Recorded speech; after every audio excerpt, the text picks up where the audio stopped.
Hey everybody, welcome back to the show. Kind of got a bonus episode for everybody this week. We're gonna sit down with Maven Optics and talk about binoculars and rifle scopes. And we have Mollie Sheridan kind of on my right side. I think it's my right side, left side. I don't know, maybe. Mollie, can you kind of tell us who you are and who you work for, Maven Optics? So my name's Mollie Sheridan. I'm the lead service and sales for Maven. I'm kind of the rifle scope expert on our side of the office as well. I've been with the company now 4 years in December, so that's pretty exciting. I come from an extensive hunting background, but glass. So I started off in auto glass, and now I'm here in optical glass, which is pretty interesting. So a little different change of pace. So I came to work for the company in 2008. Or not 2018. And so this company is unique. This company was started in 2013 by Brendan Weaver, Mike Lilligren, and Kate Mastis. If you know anything about Maven, we're a high-performance consumer direct optics company based out of Lander, Wyoming. What makes us unique is we come from a small town. We offer that small town service, but since we're consumer direct, we don't compromise quality of our optic. And offer it to you at a more affordable price point by cutting out that middleman. So no big box stores, no wholesalers or retailers anywhere across the U.S. Right. So but you guys like I always find a struggle with like direct to consumer companies because I have quite a bit of the stuff I use as a direct to consumer company now, and one of the struggles is like you can't really try the stuff real easily before you buy it. But you guys have like a demo program, don't you? We do. You still have that? Yeah. Yeah. So since you can't get your hands on our optics unless you see us at one of the almost 40 trade shows we travel across the country to a year, we offer the demo program. So that gives you the opportunity to send a lightly used, like new optic straight to your door. We encourage you to use it and try it. You have 2 weeks from when you receive it in the mail to put it through its paces. If you don't like it, send it back. We'll give you a refund, no big deal. You're just out the initial $15 shipping to send it to you. We cover the shipping back to us with a prepaid return shipping label, but that gives you the opportunity to then build a custom or get something new that you really wanted or try something different to see if it fits your application a little bit better. Yeah, for sure. And that's something that a company that's, just sold at Cabela's or whatever you want to say. Yeah. Like that's something they can't really offer. Like you can go to Cabela's and look through a pair of binoculars in the store and under the artificial light and exactly. Not very often they'll actually like walk you to the door to go use it. Yeah, exactly. And if you can, you're kind of usually you're in some big city where you can't really see very far anyway. Exactly. Anyway, I think that's a point to make. Anyway, all right, let's get into like some binoculars and rifle scope stuff, if that's all right with you. Yeah, sure. In my opinion, like binoculars for me in the whitetail world is like other than my bow and like my tree stand, it's like the one piece of gear that is always on me. And I feel like binoculars and probably rifle scopes, in that manner are probably one of the most overlooked, like less paid attention to piece of gear that could really help a whitetail hunter. Seems like a lot of whitetail guys will buy $1,000 rifle and then put a $50 scope on top of it. Or they got some binoculars look like they pulled them out of their grandpa's shed or something, and they're still using some Tasco Walmart brand binoculars. And I don't know why that is in the whitetail world, but that's just like the vibe I get from the whitetails. And it's such an important piece of gear to Yeah. me. I kind of wanted to get an expert on to like share why I think it's so important in a better way. Cause I don't, I'm not technical with binoculars. I just happen to like them a lot. And that's kind of why I reached out to you guys. Yeah. Anyway, I think one thing that scares most people away from buying good binoculars or a good rifle scope is because of the price of it. Right. Absolutely. Yeah. And I want to talk to you about like price ranges of optics and kind of what you're getting at those price ranges and why, us as whitetail hunters, or if you're going out west or whatever the case may want to bump up, this price range from this price range to the real expensive stuff. Yeah. I think if you kind of touch on that. Perfect. Yeah. Right before we jump into that, let's talk about the market here and how we've gotten to this point of why that is acceptable and why you pay certain price points. And that has to start with that big box store, right? So you're looking at, so when these big optics companies, so the European companies all the way to Great Lakes company nearby you, they have a sales rep who takes a percentage. They have a big box store that takes a percentage. And this is almost to the detriment of the industry because this sets a trend that they need large quantities at certain prices. So they push back to the optics companies and they push back to the optics companies and they're like, okay, so we want this product because we know it'll sell at this price point and we can sell a lot of them. Mm-hmm. So we're going to ask you to cut back on coatings, materials, different aspects of that optic. That way we can sell it at a certain niche. And so the buyer is actually determining what you get in the store and not what like we want our product to be. So that's a huge industry trendsetter. That's maybe not the best, but it's something that definitely sets the market for what you're getting in the store. So, and I'll touch base on that in relation to whitetails here in a minute. But so now when you're going to Walmart and you're buying this $50 product, you're getting something that's probably very plasticky, very cheap. Yes, it has all these reflective coatings and can amplify that image to make it work in the field, but you're going to sacrifice a lot on light performance. You're going to sacrifice a lot on chromatic aberration. So you'll get more color fringing on the outsides of those optics to where you go and spend from Maven to Swarovski. You're going to get a lot better light transmission. You're going to get a better color fidelity through that color system to where you'll notice that stark difference between two. And I guess, the whitetail hunter comes from an adage of, well, my grandpa's worn flannel in the woods and has killed all these bucks since forever and ever. I mean, my grandfather came over from Sweden. He's hunting in pretty much what looks like lederhosen antelope out west.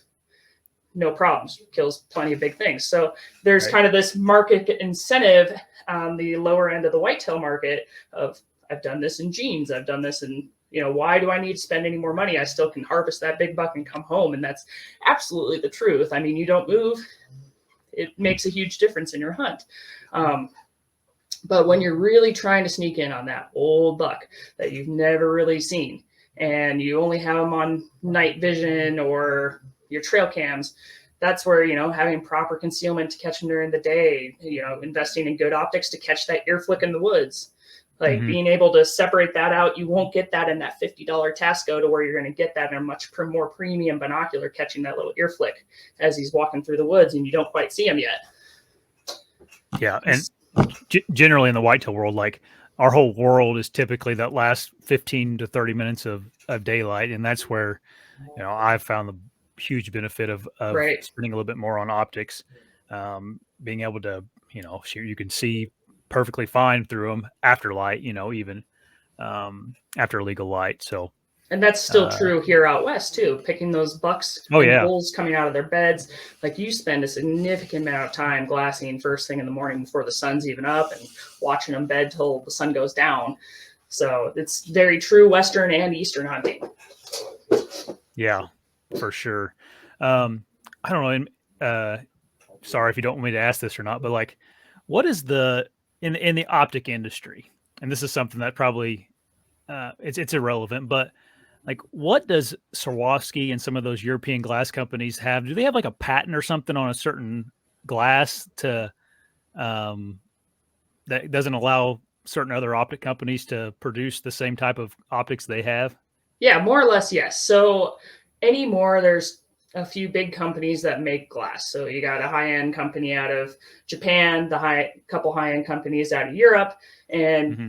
you're contracting the glass. So take shot glass, for example. I see another rival consumer direct company market that they use shot glass in their optics. And shot glass has some meaning, but it's changed over the years as Zeiss and whatnot is separated out. But Zeiss still buys their alpha grade, and no one else can buy that. And Mm. so you get various grades of glass from there that fit into certain price points. And that's where not all shot glass is the same, because you're contracting out glass coatings, everything. And some of that is legally tied up and you can't get into it. Hmm. Interesting. But You know, then you've got to fit it all in a certain price point too. So sure. Yeah. Yeah. And I always wondered that because there's like just a few companies and everybody knows who they are, but it's like right. they are significantly more expensive than everybody else by a couple $1,000s typically. Some of that's Um, also name brand recognition too. Like those certain European countries have been noted as the glass companies for years and years and years. And Japan's had to do a little catch up. So we source our glass from Japan. We're, as far as I know, the only ones buying this alpha grade glass out of Japan to compete against the high end European brands. mhm. And so they've been making this high end glass for cameras and all sorts of stuff for years. And no one was really buying it because other certain American companies don't want to have a product that's priced in that Swarovski level price point. So it definitely opened us up to come in and take advantage of that opportunity. When the boys started this company about 9 years ago, there was a hole in that glass company, and they're like, well, let's start a business around that. And so Kuyu had just come out 2 years earlier doing that consumer direct, kind of marketing that high end consumer direct business model after they split from Sitka. And it kind of pioneered that online driven sales market that the guys are like, ooh, this would really fit what we want to do with this alpha grade glass. And so we jumped in on that, buying this alpha grade glass and coatings and bringing it consumer direct. And that kind of gave us that in to compete against those high-end European brands. Right. But you guys don't just have those really high end No. expensive optics. You guys have some options for someone that, Yeah, sometimes for some people $200 is kind of a lot of money for a pair of binoculars. Maybe that's all you have to spend, and that's you guys have absolutely. that market also. We do. So we Uh, have market a mid-level brand called our C series. So mhm. our B series was our first one, B for binocular. We didn't think this out when we wanted to name a new line. So we called it our C series. And that is going to be the more budget driven, but mid-level, higher end performance without busting the bank. It's like an F-150 and a Ferrari. That F-150 is going to be that tried and true line that we know is going to perform day in and day out. And that's our C series. Yeah, that's a really good option for someone that doesn't want to, you know, can't quite spend that extra $800 or whatever, however much more it is. Yeah, It's pretty absolutely. significantly more.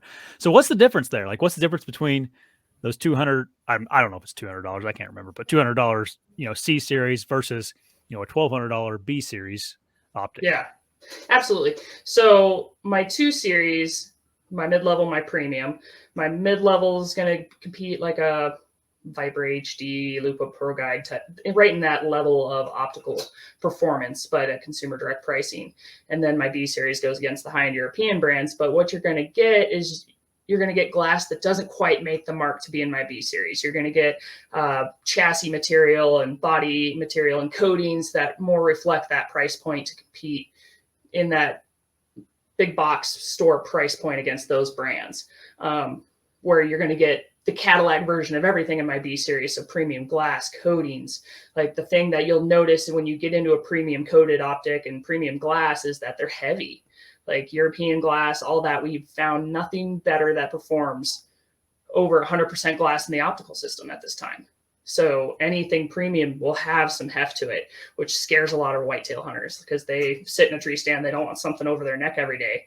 And I get that too, holding something, but there's other optics accessories to help you distribute that weight Sure. and use it a little more effectively if you wanted to stay in that premium line. But the C series is a nice blend of those elements to have a little bit of weight savings while maintaining that higher mid-grade performance at a much more affordable price point. So my C110s, 10 by 42, they're going to run about 425 instead of somewhere around 6 plus. Right. Right. Yeah, I've used my dad has the C 10x42s, and he loves them. And then I have the B. I can't remember which one now. They're 10x42s, the Bs though. Yeah, the B Um, ones. B1s, yeah. Yeah, we just Um, redesigned those this year, so now they're the B1.2. I have the 1.2s. I Yep. just got them not that long ago. That's why I couldn't remember because I knew it was some. I thought I was going to say 1.5, but 1.2 is what Yeah, it we can is. talk a little difference on prisms and stuff as we get onto that too, and Yeah, for what sure. makes those tick. Um, let's just get into that right now, then, Yeah, if that's all right. yeah. So in binocular land, you'll see probably three different prisms used. You'll see a Poro prism, a Schmidt Peschen, and an Abbe Koenig. People commonly butcher those names, so if you do, don't worry, you're not alone. Yeah, So the I would. Poro prisms are really fat, they're really wide, and they're very simple, and they do incredible light transmission, but they really offer nothing else performance-wise, like chromatic aberration, that sort of stuff. They're just very basic, very cheap. So you see a lot of those at the Walmarts, those wider binoculars, than you do probably anywhere else.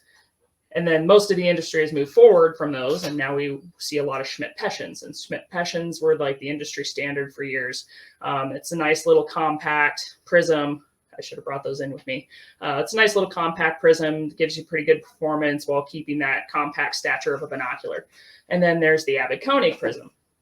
And those are going to be a little more linear in design, but what makes those special and makes those tick is that because of that linear design, it doesn't require as much refraction through the optical system to get that light out and upright to your eye. So you get better light transmission through this linear shape design, which is really cool. So you get about 3%. But that's where it scares people a little bit because it's like, oh, now I have a slightly taller optic that I have to deal with and find a chest harness for. But the low light transmission is fantastic. So that's been probably the premier prism system for some significant time now. Recently, we have redesigned our Schmidt Peschen prism, the more compact one, to be wider. And this gives us better light transmission through the optic and a wider field of view than the previous B1 10x42 that we were offering almost 2 years ago, and competes us a little higher against those higher end Swarovski products that have advanced as well. Yeah, and I've used the like a Swarovski binocular before, and it just seems like for the money you can get a set of the B1 or B1.2s. It's just like the difference is I couldn't tell. Be honest with you, like it wouldn't be worth to me to spend the extra probably like $2,000 or Yeah. over $1,000 to get the binoculars, especially as a whitetail hunter. Yeah, and that's the thing is probably what I see from a lot of guides and outfitters and stuff that I work with that are hands on both these products all the time. It's probably about 3% difference between the two products, maybe. Yeah. I mean, we Okay. win some points, or we meet them on some points. Maybe we don't quite make it on other points, but it's so close that how do you justify that 3% into another $2,000? Yeah, and I was going to ask you to try to quantify like the price points and the percentages of it, because I always think like $100 set of binoculars from Walmart, that's kind of your down here at the bottom of the barrel, and then a $500 set of binoculars like probably 8 times better. Yeah. But then like a $800 set of binoculars only like maybe 2 times better than that one, and then as you get higher, you get less for your money. It seems like to me. Yeah, just between my two series alone is probably roughly 10 to 15% in difference. But just that much in coatings and glass, it's very expensive to do just a little bit of change that you see this huge price difference from my $425 C1 to my $950,000 B1.2 in the 10x42s. Like it's a huge jump just to do that much performance. It does cost some money to do that kind of quality. But I mean, 15%, that could be you're seeing 10 more minutes in low light, Exactly. Something like that, which is very important in the hunting world in general. Yeah. That's absolutely right. Yeah. And it's like how a good pair of binoculars like your guys' Mavens are going to, if you take care of them, they're going to last you the rest of your life too. So that people get so afraid to spend a few $100 more on something. And it's like, in reality, if you stretch that over however long you're going to have these things, 10 years, 15 years, whatever, 30 years, it's like it's dollars every month. Like it's not very much. Yeah.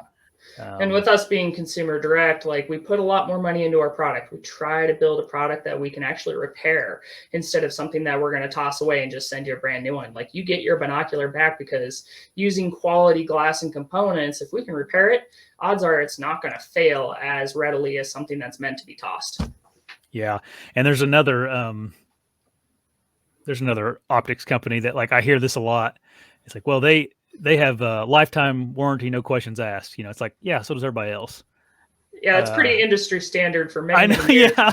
They've that certain company has really marketed their entire company on that policy, which is not our thing, because we really try to push that premium quality experience through our C series and our B series. We hope you never have to use it, and I probably will ask questions because sometimes the stories are outstanding. When I get some warranty work back, and it's like, okay, what really happened to these? Yeah. So, for example, this one lady, her husband's a wildlife photographer, and they go all over Africa and Asia and whatnot. And they're in Uganda photographing gorillas. And this one gorilla just reached out there, grabbed him off her chest, and threw him in a rock. Wow, really? Yep. She sends back in pieces. She's like, I'm so sorry. I will pay for these. Like, I love these things. Please. I'm like, don't worry about it. Yeah. I'm happy I asked, but we will absolutely take care of this. We got it all fixed up, or to what extent we could. I can't remember if we replaced it or not, but got her another unit out, and she was like the happiest customer ever. Because I mean, that's our warranty. I mean, if anything fails optically, we will take care of it. Yeah, for sure. Is there any other details about like binoculars you want to cover before we go on to like scopes? Keep going then. This is my favorite. So I'm gonna grab this. Yeah. So my favorite thing is, so I get a whitetail hunter that I've been working with all week, and he's looking for a new tree stand set, right? And he is torn back and forth. This is probably one of my number one selling binoculars for whitetail hunting. Beaumartonic uses this from East Meets West. Yep. And this is the B3 8x30. And so he's back and forth about, oh my gosh, what do I use? Like, do I get the 8s? Do I get the 6s? Because I offer this in a really unique 6-power as well. And he's like, oh, which one do I get? And I'm like, dude, are you coming out west at all? And he's like, no. I'm like, get the 6x30s. And he's like, really? Am I going to see everything I need to see? And I'm like, dude, trust me. Like, the exit pupil on these, so there's a little beam of light that comes through this binocular. And as you go up in magnification, that beam of light will shrink. Mm-hmm. And as you go lower, like 6-power, it'll open up, and you'll have a little bit wider exit pupil. So the 10-power is going to be smaller, the 6 is going to be bigger. And I'm like, trust me, get something with the best brightness you can get. Like, I know the American market's very thirsty for more power is more better, and that's like everyone's mind is set on that. And it's not exactly right. Here at Maven, most of us have the one-off power of everything we own. Like the 11x45s are my number one seller for Western hunting. I run the 9s. My boss runs the 9s. My coworker runs an 8x42, and we're out west glassing a vast terrain. But the brightness we get, like I can almost nitpick antlers better than somebody that's got a big 15-power, just because my eyes are taking in more light, which helps me develop a better picture. And so I talked to this guy about it for probably an hour on chat yesterday, and told him, I was like, dude, just try the 6s. You'll be seeing ear flicks at the low light that you've never seen before. So hopefully that's where he goes. But more power is not always better. And that's one thing I preach really heavily here at the office, that a lot of us really actually believe in a lot, because it does make a difference. And people get all tied up as, I need to see more detail, I need to see more of this. Well, you go up in that magnification, shrink that down, you're maybe not seeing quite as much as you think you're seeing for the cost of going up in that magnification. Yeah, for sure. And like your something else that like people need to keep in mind, like the higher the magnification too, it's like a little harder to look through those things, hard to keep them stable, all that stuff. Yeah, as you go up in magnification, it does emphasize that movement. So if you got a light shake, it's a big shake. And that is also detrimental. If you can't hold your binoculars still, what are you really seeing? You can't sit there and count the tines or anything. And so if you start getting in the woods and you're kind of excited, or you're cold and trying to use your optics, stay down and powered. So they're going to be easier to use. You're going to see more things because you can hold them. Yeah, for sure. And that's especially when you're up in a tree 20 feet and you're trying to lean over somewhere to Yeah. You're look at sitting out of something, your saddle, just like trying Yeah, to. exactly. Hanging around up there trying to be I've done stable that a few times. uh yeah, all that stuff makes a huge difference. And then also I need to get a pair of those the sixes. I'd love to have those for hunting the hills here in They're Indiana perfect. You because can just tuck them right in your jacket. And yeah, like I keep and them on a Rick Young, and they just tuck right away. And so if I'm on a tree stand and I got all this stuff on, it's like the perfect complement to what I'm doing because they're just right there. They're easy to use. I can use them mhm. one-handed. They're just a small, nice and compact pair Yeah, that I they're can use about the size of one-handed. your hand. Yeah, Yeah. they're not even the size of your hand. They're not very big. And then they're also, you said 30. Uh, the field of view Yeah. was it? I'm horrible with the technical terms. Is it the field of view, the second number, correct? No, no, no. So in a binocular, what an 8 by 30 means, so 8 Yeah. is the magnification, then 30 will be the size of your objective. Okay. So if you divide, like take a 10 by 42 binocular. So if you take 10 into 42, you're going to get a 4.2 millimeter exapupil. This number, the magnification and objective can also be used to calculate brightness and all sorts of stuff. And that's where terms start getting interesting because when you had old Yeah. school binoculars that weren't coded in anything, like those numbers had real value. And Mhm. now they still retain certain value, but the quality of coatings and everything we use on these binoculars now, your perceived brightness is going to be emphasized more than the mathematical brightness that you see on the screen. So I get lots of customers asking me, what does twilight factor mean to me? What does brightness mean to me? And it's like, well, these are baseline numbers, but they actually have bigger values when you pair them with quality coatings and glass. So, because like Gotcha. an 8 by 42 Tasco is going to have the same brightness value and whatnot mathematically as an 8 by 42 Maven. That doesn't Yeah. mean they both perform on the same part. Your perceived brightness is going to be less in one model versus the other. Yeah, that makes sense. Yeah. I do have a little the C I think you're like 7 by 28 maybe or something Mm-hmm. like that. Yeah. And I wish I would have went with those Bs that are 6 power.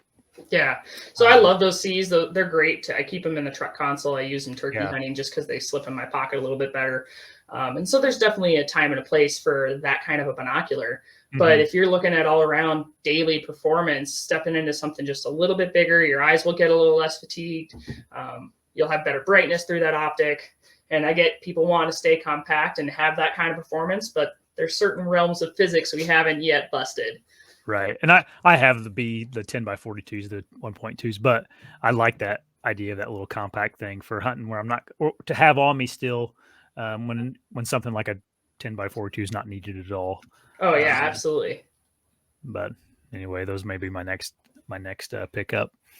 Um, so I'd be dismissed if I didn't talk to you about rifle scopes since you're a competitive rifle shooter.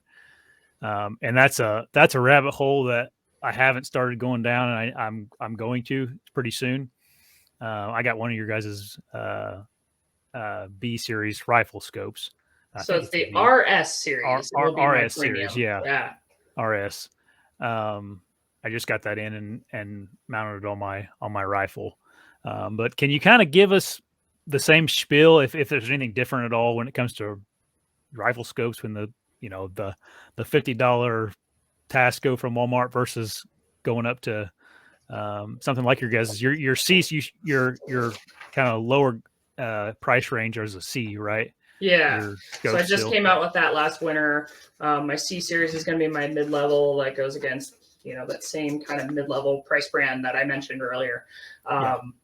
What makes that nice is that still being consumer direct, you're still going to get into a higher level mid grade optic for that price point, saving you at least 20 to 30% on that in my C series. And then my RS series is going to go against the high end European brands. So like I commonly call it like glass quality of Swarovski with the rugged durability of the Night Force without that overbuilt filling. So they're still really reliable, really durable, repeatable optics that you can get at, instead of paying $3,000, you're paying 1,800 for my top competitive rifle scope. So that's always super interesting So my C series I came out with last winter, and they're really cool. What I like about these is the quality of components. Sorry, jiggling the glass. The quality of components and the glass in this is exceptional. They're made in Japan. There's a lot of folks making stuff in Japan right now, but this is uniquely Maven. Like, we're hands-on top to bottom. This is our engineered product. And the beauty of these, so we introduced 2 rifle scopes to start the launch, and they're really 2 rifle scopes that are driven to the American hunting market from coast to coast. Like, this is something a whitetail hunter to an elk hunter could use and have 0 problems. Something like this is my CRS-1. It's 3-12, no parallax adjustment, but it's a clean 5, 10, and 20 MOA holdover. This is something you could use whitetail hunting and have that reach capability. If you came out west, you have enough dope. What those MOA values mean to you, we call it dope, because you calculate that out for every rifle. But that all has enough meaning for you to be successful coming out west while still staying in that smaller light package that you get in that mid-level without breaking the bank. So this retails about $450, competes closer to something $700. Okay. And so then if you get into a little bit, sorry, not a user-friendly system, you get into a little bit larger rifle scope. So this is my 4-16. This offers some parallax adjustment. So if you want a little 22 plinker in the woods, you got that nice low parallax adjustment. I think it's 25 yards, which is great. And then you can go all the way up to infinity, past 500. So if you are wanting to start stepping out and practicing those little bit longer range shots, if you're shooting something a little more aggressive, like a 6.5 PRC, that 10 MOA is going to be quite the lob. This offers a lot of nice to go with it. It's not something I would probably compete with, but if you wanted the all-around hunting rifle scope, that is a great way to go in my mid-level line, and that retails at $550. And so now is where you start stepping into a little bit of difference from the mid-level line to the premium line. So now the premium line is going to offer my alpha grade glass, but that consumer direct price point. And the 2 scopes I really like to show whitetail hunters when I travel is this little 2-10. I mean, everyone's grown up with the 3-9 Redfield, the 3-9 Loophole. Like, this is a tried and true size for performance. And everyone's super comfortable with something like this in second focal plane because they grew up on this. Your grandfather taught you to shoot this. Your dad did. I did. I have a 3-9 Redfield here in the back that I pulled off a old 30-06 that I had in my grandfather's, and sits on the shelf as a reminder of where I've come. And they're good. You get lots of performance. You can come out west, you can hunt elk with them. And that's where people get a little overwhelmed thinking I need to have a great big rifle scope to come out west and shoot elk. Well, not every elk hunt's going to be a 600-yard elk hunt. If you're a good hunter, you come out, you spend some time learning the terrain and getting involved, you could probably take a shot 400 yards and in, and you're doing pretty good. I don't think I've ever taken an elk over 400 yards yet in my illustrious hunting career. Yeah. And also, no offense to everybody out east, but 400 yards is a freaking long way. Whenever when you look through something, if you're not a avid shooter and you look through something at a scope of 400 yards, you're just woo, I don't know if I can, myself. And that's what I need to, my goal in the near future is to get to be a better rifle shot. Yeah. Something I haven't committed to. Yeah, I have property in Michigan. My husband's from Michigan, so we go back out there a lot. And so every year I go back and they're like, "Oh, how far did you shoot your elk?" And I'm like, "Well, I shot it at 340 this year." And they all lose their minds. 340, it's so long. Wow. And for here, it's oh, that's a normal shot for us. Right. Right. That's where I sighted average. In. Yeah. Yeah. So we sight in all our rifles around 200 yards, but throws everyone off. Right. And that's one thing I wanted to ask you. Could you give me maybe 5 tips on how to become a better rifle shot? Like someone like me that hunts in Indiana where, for years and years, I could only shoot a shotgun. I Oh don't my know if you gosh. could throw some tips to me I to become a better scratched a rifle scope. list out 8 different times, like Oh, trying to hone in my hot tips for being a yeah. good rifle shooter. And like I come from it now from the competitive background now that I shoot a lot of precision rifle. So I've diversified like how I handle training employees here, getting them ready for hunting season, and it's kind of influenced uh, my philosophy now as I've gone from just being the regular. I shot my elk on this 2 to 10, and I've used this same reticle. Like I don't know anything different. Like I just know this is where it goes. I've never calculated my dope. I just tried it out at the range, and like I've moved so far past this now that most hunters are like dial 200 yards. Great, I can go deer hunting. They figure out where that holdover is in their scope, right? And then that's all they know. And so my tips on being a better shooter is, I think first is shoot more than 20 rounds a year. The thing I encounter a lot with people, like I'm talking to a guy in Minnesota right now who has no idea how his rifle scope really actually works. And that's because he's just never really shot it and engaged with it to know. And Yeah. so when you bore sight your rifle, if you're paying attention, when you dial up, your reticle goes down, right? And so he is like mind blown, like, I don't understand. Why is it going down? And it's like, well, it's trying to help you meet the bore of your reticle, the bore to your reticle. So it's trying to adjust that cant to where they meet at 100 yards. And if you're bore sighting and you shoot one down left, the reticle needs to move down to meet where your bore is at 100 yards. I can't move the bullet up. I have to move the reticle down. And that will bring my rifle in plane to where it needs to go downrange to be on at 100 yards. And so if you shoot only like once or twice a year for like 2 or 3 rounds out of a box, you really have no concept of how that works and affects your rifle scope. And the other thing that comes with shooting more than 20 rounds a year is like the trigger time, being able to breathe, come up with a routine of how you approach the gun at every shot. Like this is how you avoid that trigger panic. Is by being comfortable and methodical through that process. So when you get on a big deer, that buck fever that happens, like, oh, I have a process, I'm going to breathe and I'm going to lightly squeeze that trigger. And how you look at the reticle down at your deer that you're working on, that's going to be a whole other thing too. Like, so I'm breathing, where's my reticle? Is my reticle on center of mass or is my reticle moving? Like, and how do you deal with that? And so if you don't shoot more than 20 times a year or 20 bullets a year, you're really missing out on what actually makes you a good marksman and how to handle those different situations. So that's a huge one for me.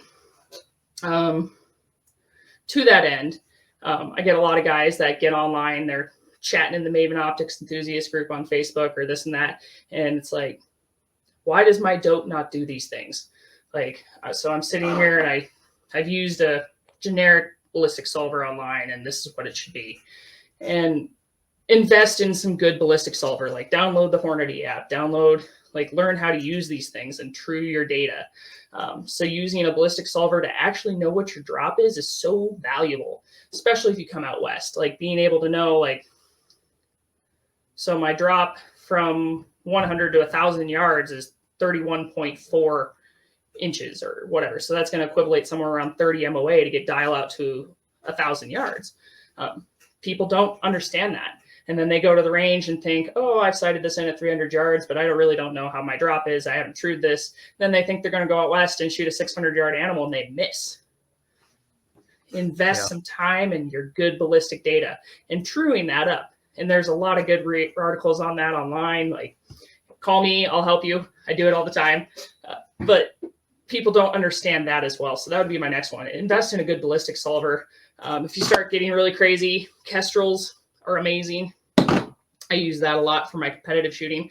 But even apps just like Strelock are so invaluable. Here, I'll show you. So because you can download all these elements that help you. And like even this, like I can have a whole reticle that shows what my drops over or what my drops are. Just if you're not good with inches, it'll tell you what your yardage is. Oh, okay, cool. And like there's so many good tools that don't cost a fortune that you can use to help you be more confident in the rifle and the bullets that you're using. And that is very invaluable to me, is that confidence level. Yeah, for sure.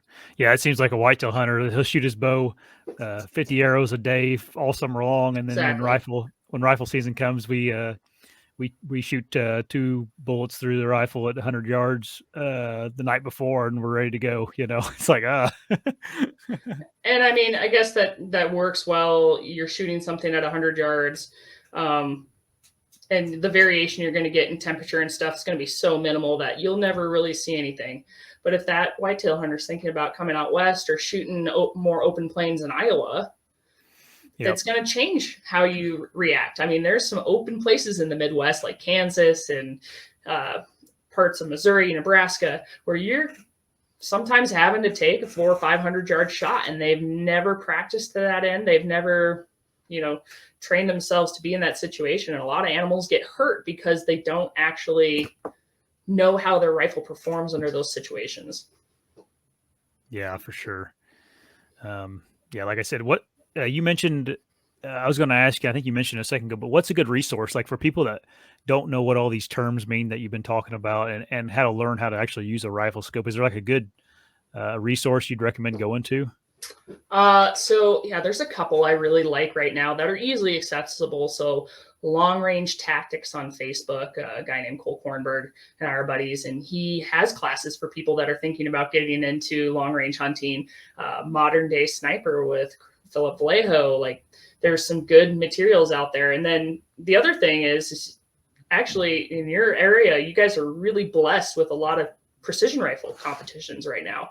Like find a local league and go out, even if it's 22s, and learn how to use your stuff from top to bottom. And those are some of the best people I've ever met. That's how I actually got into precision rifle, is a guy that worked with us helping me design a reticle.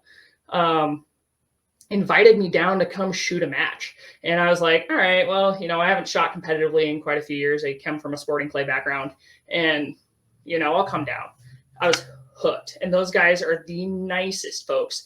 They want you to be successful. They want to teach you. Like the local shooting groups are much more beneficial for my growth as a hunter and a shooter than anything I've ever been to. And I've shot national matches and everything else, but my local group and the desire to see people succeed out of that group is incredible. And if you really want to like develop your marksmanship, get in with a local group like that. Yeah, for sure. And I have to have kind of a funny story. I was on vacation this summer out west in Montana. Were we in Montana? We were driving through somewhere anyways.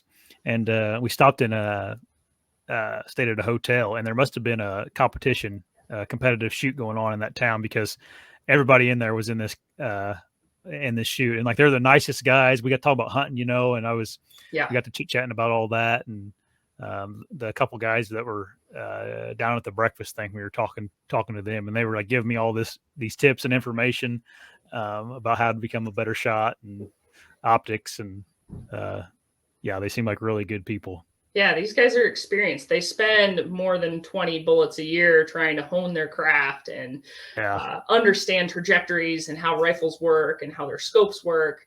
And I mean, and that's where you can start getting into some differences between lower grade scopes and the premium stuff that these guys are using. And, down from what whitetails hunters use to here. And so, I mean, that kind of touches on something I didn't really touch on, but like when you get into that quality of scope, trackability, repeatability, like these guys are dialing to 1,000 yards and back, and that has to move 1,000 yards and back. Mm-hmm. And when you get in those cheaper scopes, like, is a quarter click MOA, a quarter inch MOA, really a quarter inch MOA?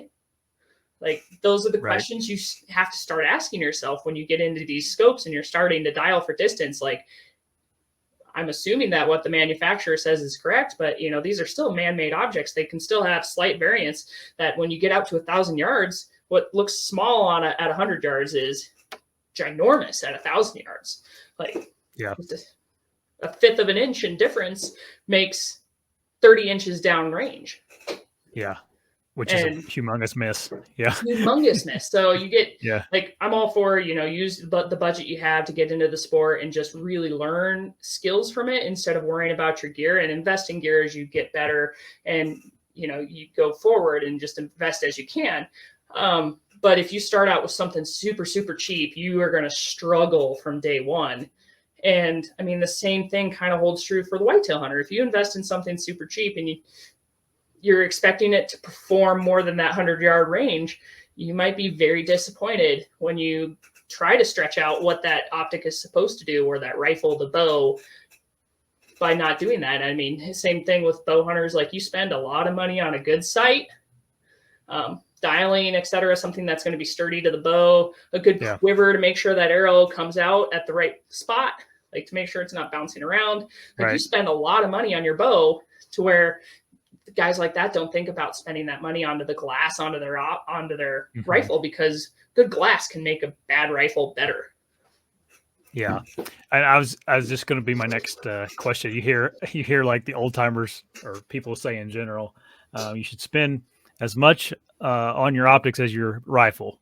You think that's something that is like a good rule of thumb, or do you think it's more important to, like, would you go out and be like, I'm going to spend $1,000 on a rifle scope and 500 on a rifle?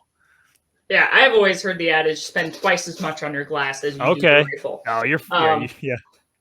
And maybe that's the Western hunting mentality. I was going to say, because it really does mean a lot when you get out here. And I mean, really put as good a glass as you can afford. If you can afford a really good rifle, like, you should be able to afford a really nice piece of glass for that rifle. Budget that out accordingly. So if you can't spend what you want for glass and rifles, scale the rifle back just a little bit. There's a lot of really good rifles being manufactured right now. We're kind of entering the golden age of rifle scopes, or rifle shooting period, because right now you have all these other companies making high precision based clone actions, and it's really stepped up a lot of these rifle manufacturers to make a better quality product, because, well, for years the market didn't demand it, and now you have these guys that are machinists making high end stuff. And so, like, I can go out and build a new rifle with a Remington 700 clone with a performance barrel, everything, and have something that shoots incredibly better than their top end rifle that's coming out of the factory right now. So we're kind of in this golden age, or coming into this golden age, where rifle manufacturers have had to step up and tighten their tolerances and make better products, because other people can make better products of the same thing they've been making for years. And so you can absolutely step into a better rifle now at an $800 price point than ever before. And if that's where your budget is, do it. Find those kind of companies that have really upped their game and step into them. Like, there are some really clean Christians in Arms, all that sort of stuff running around that are high end, without, depending on what model you have, without paying that high end price. Yeah, for sure. It does seem like most people have it backwards, where they're like, they dumb down the optics because they've spent too much on the rifle. It's like, I'll buy I'll upgrade the rifle without, and sacrifice the optics for it. Where it's people probably need to have the complete opposite mindset.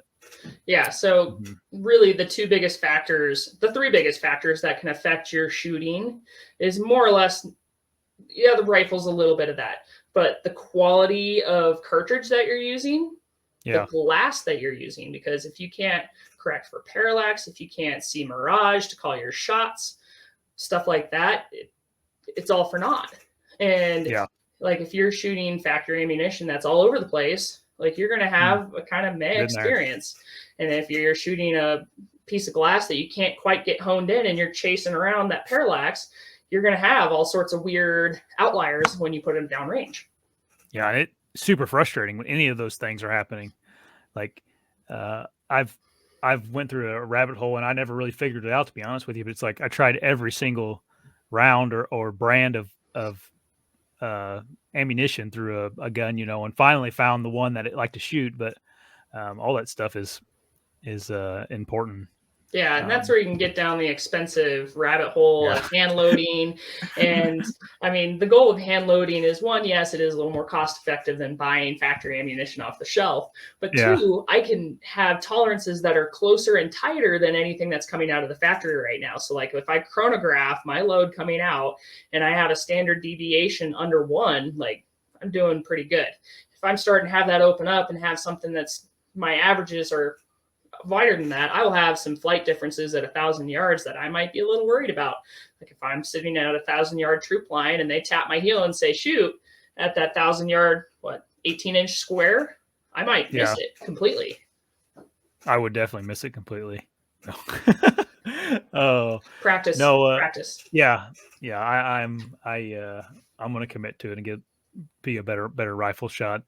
I think it's, there's at least in the bow hunting world, there's always this stigma about gun hunting, and I like it all. Like I grew up gun hunting, and I think it's fun. It's all fun to do bow hunting, rifle hunting, all that. So no, I agree. And then my last, or kind of one of my last two biggest takeaways is people practice on a bench all the time. Mm-hmm. Get off the bench. Zero your rifle and never go back to the bench ever again. Period. Like start practicing building good positions. Like if you're sitting in a tree stand, why are you not practicing sitting freehand or using some sort of support in a different fashion than sitting on a bench? If you're stalking the woods, why aren't you practicing standing, freehanding that rifle at 100 yards? If you're out in the prairie, like, so I go out antelope hunting, and depending where I am, the sage is 5 foot. Mm-hmm. Like I got to be able to shoot over that. Am I using a tripod? What am I using to elevate myself to get over those elements and practicing like that? And that is something that people do not do enough real world experience and training to be successful. And same goes for the whitetail hunter. Like, again, it's that more than 20 rounds a year thing, but it's being able to, I'm sitting in a blind on a sandbag. How often do I practice that kind of weird hunch as I'm shooting out of a ground blind on that sandbag or whatever I'm using in that ground blind to make my shot? Yeah, for sure. Not very often. No, that's a great point. And so you're definitely going to have some abnormalities in where you're placing that bullet just because you're not comfortable being in that uncomfortable position you've never trained for. So that's another big takeaway. And then the one question I get all the time here at Maven, every phone call for a warranty repair work on a rifle scope is, oh, my scope, it's my scope that's wrong. Like it's the scope's not tracking right. And a lot of people have just really not mounted their stuff well. Check your torques, check your rings, like make sure everything is level. Like people, it's again, the quality of the rifle that we're seeing these days are much more precision built, but you're still seeing variances that when you put on your MOA rails, like they're maybe not equal or level, or the rail's not level. And so you get this twist when you bolt it down to the gun. And people aren't bedding their rails or any of that to make sure they're getting nice, flat, even surfaces to mount things on, so where you're not torquing and twisting. And same with your rings. When you mount your scope in your rings, it's, people don't want a torque wrench and they're just tightening it so much. And some scopes have more or less tolerance than others for that type of behavior. But it can make a huge difference in how that erector moves through that rifle scope. And, all of a sudden I'm zeroed and then it breaks free. Well, I put this torque on the ring when I was trying to adjust my initial zero. And eventually that erector moves free. And now my shots are 10 inches up the paper. Yeah. Well, you pinched that housing somewhere and it's made some problems for you. And so people don't understand how much, proper torquing their rifle scope, everything means in the long run for performance. A few years ago, I bought my dad I think it was made by Weaver, but it's like a kit, a rifle mounting kit. And it was a couple $100, I think, but that me and him have used that a lot. And like, whenever we use all those tools, they have, levels and things to bore out your rings to make sure they're perfectly flat lapping. And all that. Lapping. Yeah. It's like, you realize like how horrible we used to do mountain rifle scopes when you start using all those tools to make everything perfect. Yeah. And it's still kind of the same way today. Like I haven't lapped a set of rings in a long time. Yeah. I still have all the lapping compound and stuff for the older rings.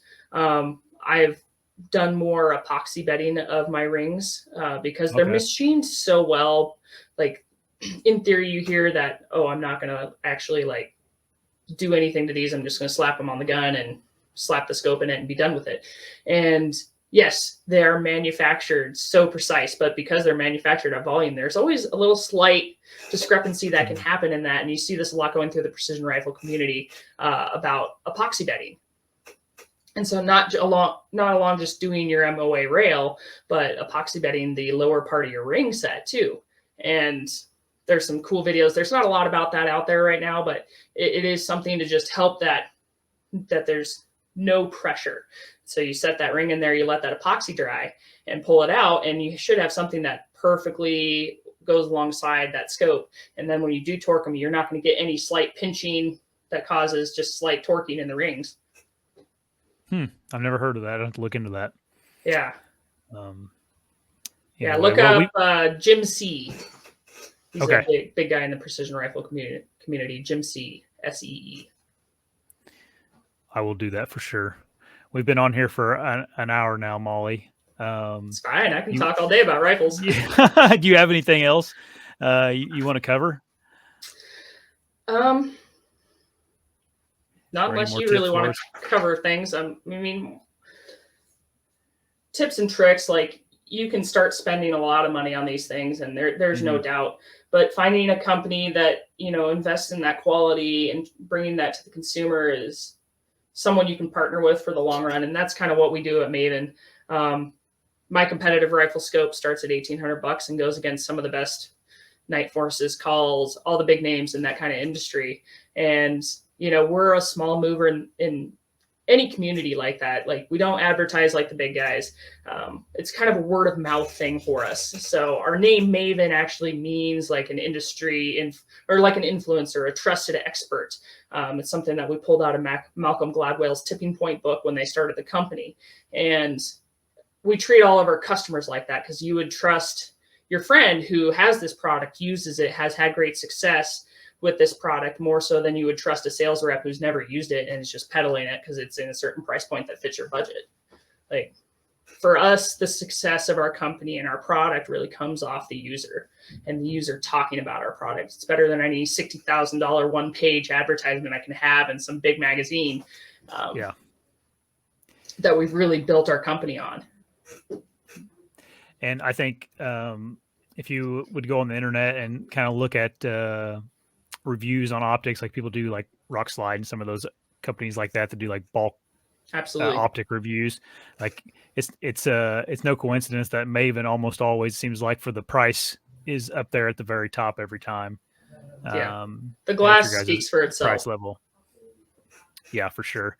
I can't say enough good things about them. I've been using them for a couple of years now and love them. So I'm excited to get the rifle scope and mounted and get it all or it's mounted, but get it out and start shooting it and stuff and seeing the quality difference there from what I came from.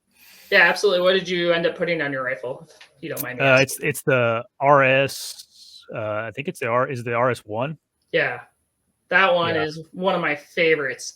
What makes that rifle scope unique is that it's got a really low zoom setting at 2.5 and then 15. If you want the all-around scope you can take anywhere in North America, that is the scope to me, because I can take it to Michigan and harvest a nice whitetail with it, and I can take it out here and harvest an elk at 600 yards.